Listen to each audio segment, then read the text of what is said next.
Thousands of travel plans up in the air this Thursday night. WestJet and Swoop passengers are left in limbo. I can't get a flight now. Both airlines cancel flights as talks between the company and the pilots union reach a stalemate. A new look inside Alberta's wildfire zone. The devastation and the smoke further smothering a province already on high alert. Alberta's Premier violates conflict of interest rules, the Ethics Commissioner's findings about Danielle Smith, just ahead of a high-stakes televised leaders debate. And it's desperate, dangerous, and sometimes deadly. Some of them are losing their families. A woman convicted of human smuggling reveals why she did it.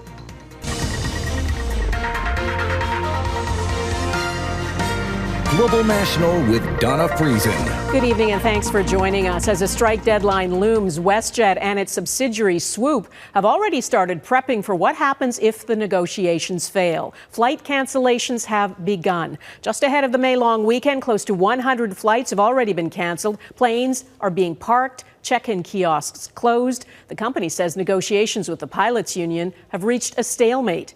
WestJet and Swoop have more than 4,000 flights scheduled over the next 7 days. As Canada's second largest carrier, WestJet normally handles nearly a third of domestic flights. Unless something changes, about 1,900 WestJet and Swoop pilots will walk off the job Friday at 5 a.m. Eastern. The company could choose to lock them out before that. Either way, thousands of passengers are left in the lurch. And Gaviola has our top story. WestJet said it's parking planes and cancelling flights today to avoid stranding crews and passengers.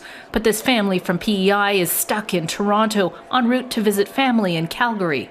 We get pulled out of the line and we are told that we don't get to go anywhere until tomorrow. So we're just kind of in limbo. Travel plans ruined or postponed, lives upended already in the final hours before the deadline. They're looking at each other into the whites of each other's eyes and seeing who's going to blink first. So this is really the most intense period in any labor negotiation. Former Air Canada COO Duncan Dee has seen his share of bargaining tables. So you've got the WestJet management, which wants to compare its pilots to the Canadian standard, and the union that wants to compare its members to the North American standard. Fresh on the heels of successful negotiations with American carriers at a time when pilots are in high demand, many say pilots have a lot to leverage. If the company does not come to us with an offer that satisfies not only what we are owed right now, but what we are going to be owed and what we are valued going forward as this contract matures, so we can attract and retain pilots to counteract the effects that we have seen with our pilots leaving, then I don't know if we're going to be able to meet these ambitious growth plans. Both sides committed to hammering out a deal. We cannot risk the long-term future of the company to avoid a short-term one-off cost of a strike, and therefore we have to find a resolution that makes sense for both parties. The longer this drags on, the greater the costs. We're looking at north of $10 million a day that WestJet and Onyx are going to be on the hook for as this strike drags on. Rival carriers adding flights, ready to capture market share during this turbulent time. Anne Gaviola, Global News, Toronto. In Alberta, nearly 100 fires are burning now, many of them out of control, and smoke is blanketing much of the province. There is some good news for some of the people who were forced to flee their homes. Neetu Garcha got a rare close-up look at progress in one of the hardest-hit communities. Neetu, what did you discover? Donna, there is some excitement here in the town of Valley View tonight as some of the nearly 2,000 residents who are being allowed back home have made it home before part of the highway to town closed late this afternoon. Fire officials say a barrier has been established in some of the most vulnerable areas, but not far from here, the threat looms for other communities, including Sturgeon Lake Cree Nation, where we went inside the fire zone and got an inside look at the firefight. Turning off Range Road 230 here to head westbound. The home of more than 1,500 people from Sturgeon Lake Cree Nation northwest of Edmonton looks dramatically different from when a wildfire forced them out 2 weeks ago. There was a residential structure here on the property that was taken out by the fire. This RCMP escorted tour gives us a glimpse of the destruction, as well as the firefight from the ground and the air. There's 36 homes that were initially lost, and then another 2 yesterday. So with the fire still actively going in our community, so it's going to be a massive undertaking. Chief Sheldon Sunshine fled to Grand Prairie. An evacuation center here has registered hundreds. I have never seen anything like this in my life. Like much of Alberta, Grand Prairie is blanketed in smoke. Your lungs are very precious, so you want to protect them. It burns your eyes.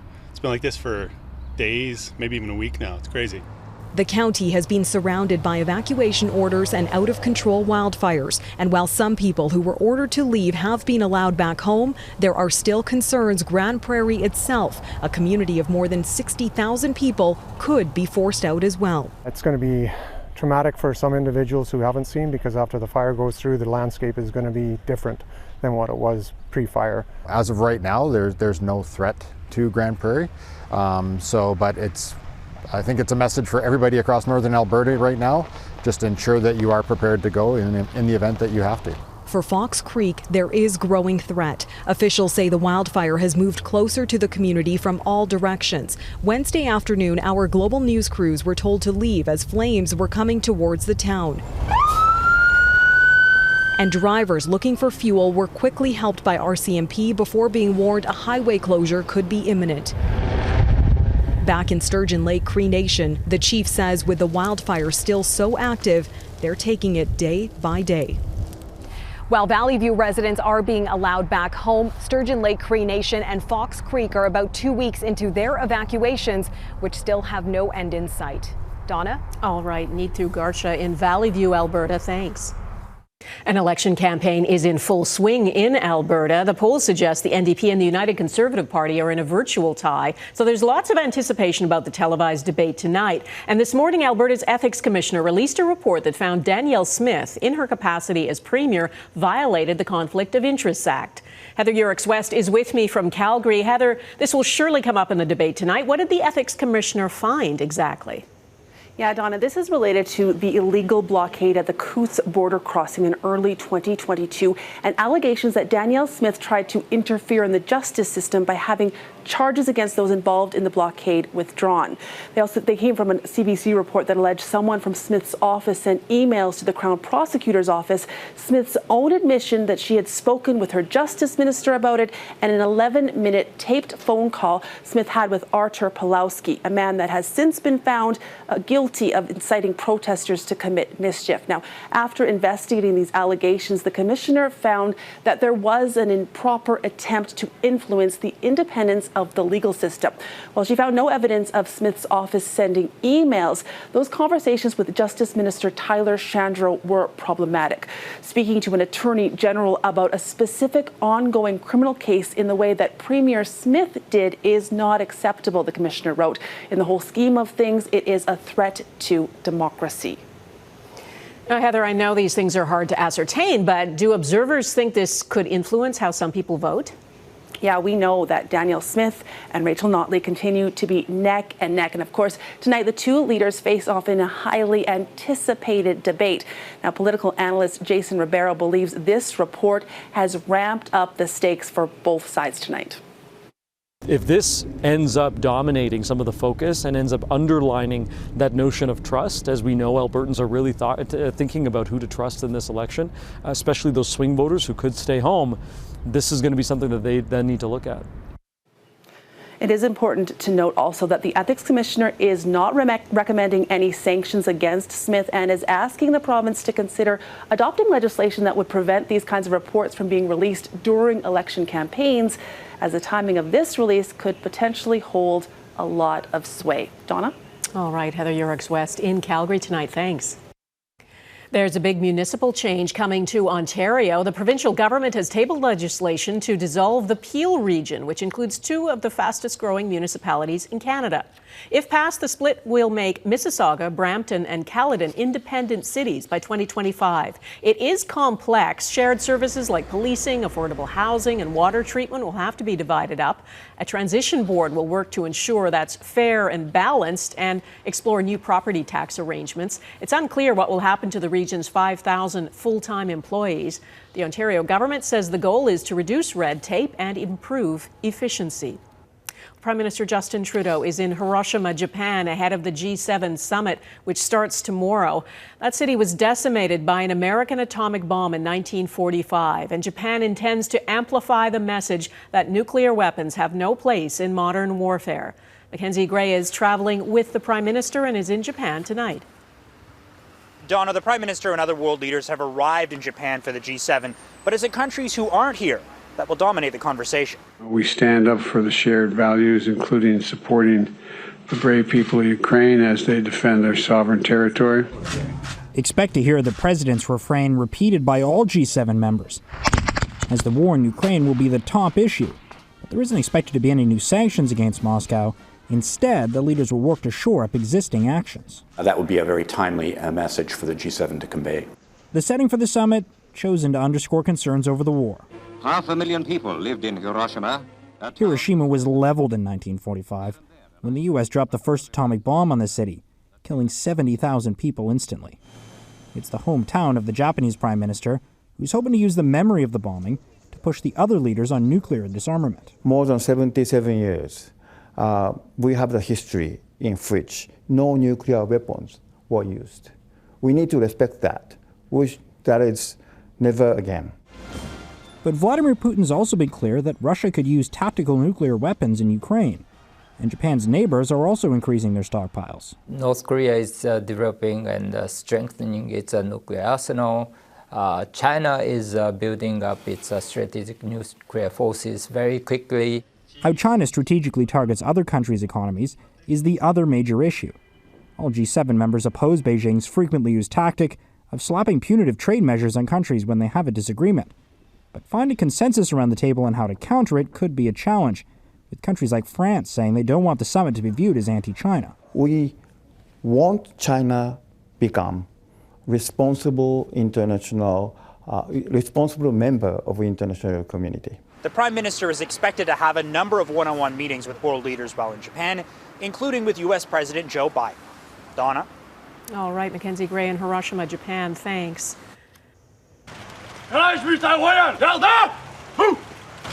Before he got to Japan, Prime Minister Trudeau made a special trip to the Canadian-Korean War Memorial in South Korea. It honors the 26,000 Canadians who served in the Korean War, and it sits at the site of the Battle of Kapyong, where Canadian troops held the line in a fierce battle, halting an advance by Chinese and North Korean forces. 10 Canadians were killed, 23 wounded, and Trudeau opened a new hiking trail called the Peace Trail, which spans the area of that strategic battle. It's been 70 years since the Korean War ended. More than 500 Canadians died in the conflict. The federal government is planning to join a class action lawsuit in British Columbia accusing a company of recklessly marketing opioids. If certified, the Office of the Mental Health and Addictions Minister says it will take part in legal action against McKinsey and Company. The office says it wants all governments to recover health care costs from any companies that acted inappropriately in marketing and distributing opioids. That includes McKinsey, which helped market OxyContin. The lawsuit is expected to be certified in 2024. Italy's deadly disaster coming up, the terrible toll from catastrophic flooding.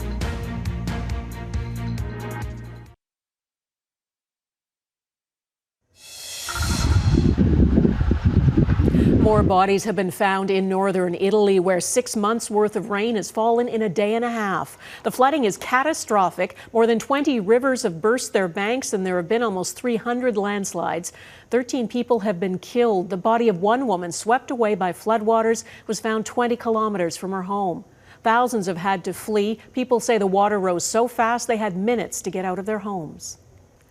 One of the world's oldest surviving biblical manuscripts has sold at auction for $38 million US. The Codex Sassoon, leather-bound and handwritten on parchment, is believed to be 1,100 years old. It contains a nearly complete Hebrew Bible. It was bought on behalf of the American Friends of ANU, Museum of the Jewish People, in Tel Aviv, Israel, and it will become part of the museum's core collection. Still ahead, how human smugglers are getting migrants across the St. Lawrence River.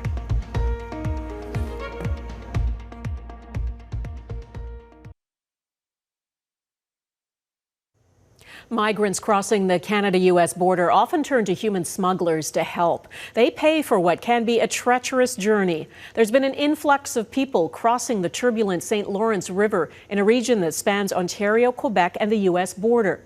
Jeff Semple went there and spoke with a woman who has been convicted of human trafficking to find out why she did it and how lucrative it can be. Where the St. Lawrence River flows from Ontario into Quebec, human smugglers are plying their trade. You're organizing them to be safely brought somewhere.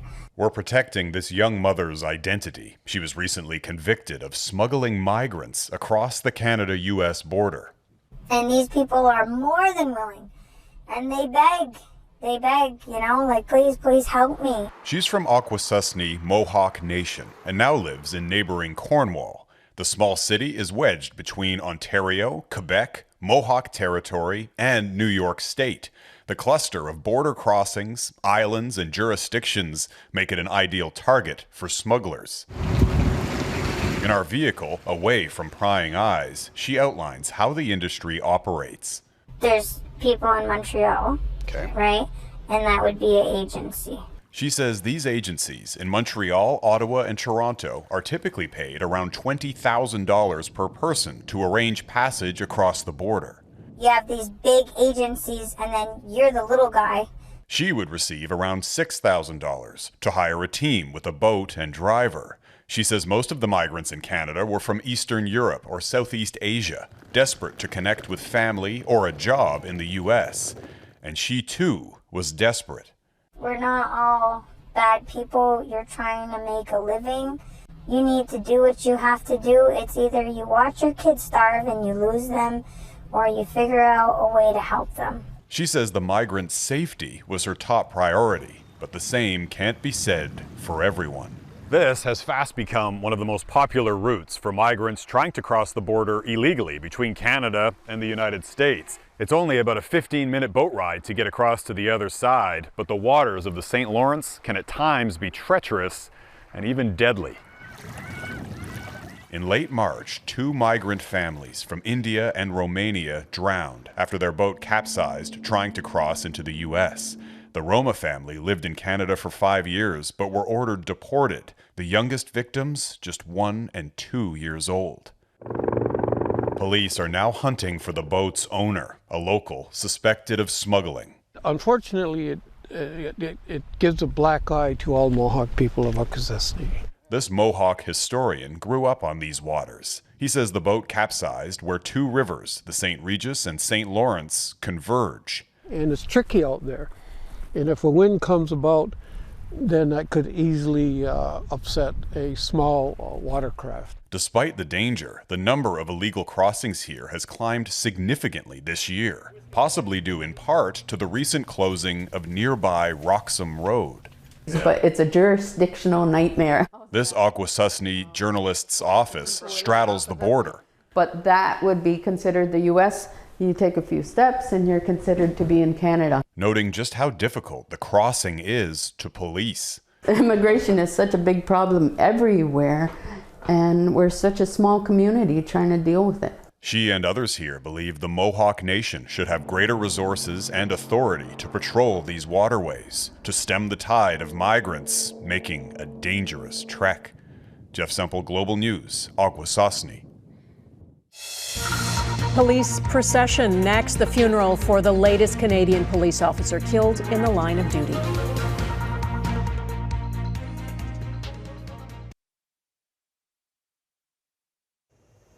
Family, friends, and colleagues of another police officer killed in the line of duty paid their respects today. Ontario Provincial Police Sergeant Eric Mueller was shot and killed last week while responding to a call. As Mike Drolet explains, his death is the latest incident putting the spotlight on the increasingly dangerous role of being a police officer. It was hard to miss little Nixon Tyler, a boy with dreams of following in the family tradition of policing, yet still too young to fully understand the seriousness of this occasion. Definitely emotional. We don't want to be here. Nixon and his mother watched as 9,000 officers marched in honor of Sergeant Eric Mueller, who died a week ago responding to an early morning report of gunshots in a community just east of Ottawa. 2 other officers were wounded in what police say was an ambush. A 39-year-old man was arrested and charged with first-degree murder and 2 counts of attempted murder. We need to ask ourselves if our police officers, the very ones we rely upon for our safety and security, are not safe, then who is? Mueller is the 9th police officer in Canada to be killed in the line of duty since September, which represents a sharp increase from the historical average of 2.7 per year.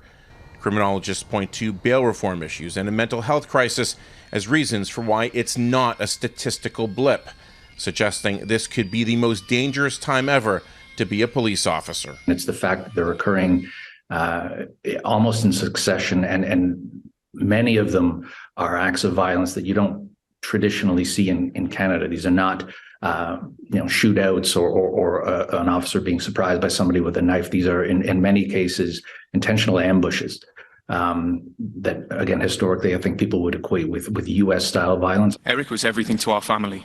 Mueller, a 21-year veteran, was remembered as a prankster with a big heart who leaves behind a wife, 2 infant children, and a legion of friends struggling to come to terms with such a monumental loss. Everyone that met Eric grew to love him. And I will miss you, my friend. But I will see you again someday. Mike Drolet, Global News, Toronto. And that is Global National for this Thursday. I'm Donna Friesen. Tonight's Your Canada is this beautiful nighttime shot of downtown Montreal. We'd love to see your Canada. Please email it to viewers@globalnational.com. And thanks for watching. Farah Nasser will be at the anchor desk tomorrow, and I'll see you Saturday for the new reality. Bye-bye.